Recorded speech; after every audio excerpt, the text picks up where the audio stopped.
ایک بار امیرُ المؤمنین حضرت مولائے کائنات علی المرتضی شیر خدا کرم اللہ تعالی وجہ الکریم زیارت قبر کے لیے کوفہ کے قبرستان تشریف لے گئے۔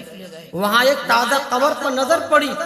آپ کرم اللہ تعالی وجہ الکریم کو اس کے حالات معلوم کرنے کی خواہش ہوئی، چنانچہ بارگاہ خداوندی میں عرض گزار ہوئے، یا اللہ اس میت کے حالات مجھ پر منکشف یعنی ظاہر فرما۔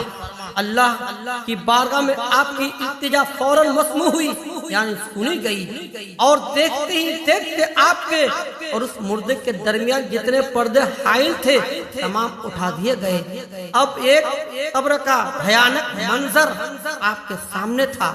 کیا دیکھتے ہیں کہ مردہ آگ کی لپیٹ میں ہے اور رو رو کر آپ سے اس طرح فریاد کر رہا ہے، یا علی میں آگ میں ڈوبا ہوا ہوں اور آگ میں جل رہا ہوں۔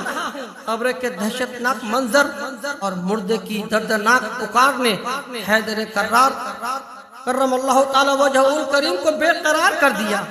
آپ کرم اللہ تعالی وجہ الکریم نے اپنے رحمت والے پروردگار کے دربار میں ہاتھ اٹھا دیے اور نہایت ہی عاجزی کے ساتھ اس میت کی بخشش کے لیے درخواست پیش کی۔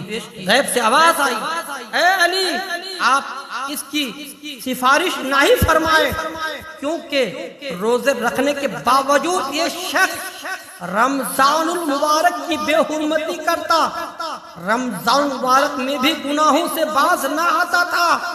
دن کو روزے تو رکھ لیتا مگر راتوں کو گناہوں میں مبتلا رہتا تھا۔ مولائے کائنات علی المرتضی شیر خدا رضی اللہ تعالیٰ عنہ یہ سن کر اور بھی رنجیدہ ہو گئے اور سجدے میں گر کر رو رو کر عرض کرنے لگے، یا اللہ میری لاج تیرے ہاتھ میں ہے، اس بندے نے بڑی امید کے ساتھ مجھے پکارا ہے، میرے مالک تو مجھے اس کے آگے رسوا نہ فرما، اس کی بے بسی پر رحم فرما دے اور اس بیچارے کو بخش دے۔ حضرت علی رو رو کر مناجات کر رہے تھے۔ اللہ کی رحمت کا دریا جوش میں آ گیا اور ندا آئی، اے علی ہم نے تمہاری شکستہ دلی کے سبب اسے بخش دیا۔ چنانچہ اس مردے پر سے عذاب اٹھا لیا گیا۔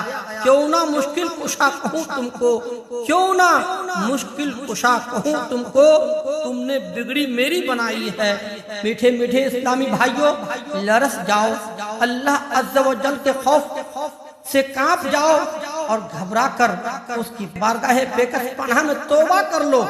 جب اس کے قہر و غضب کو جوش آتا ہے تو پھر نمازی اور روزہ دار بھی پکڑا جاتا ہے۔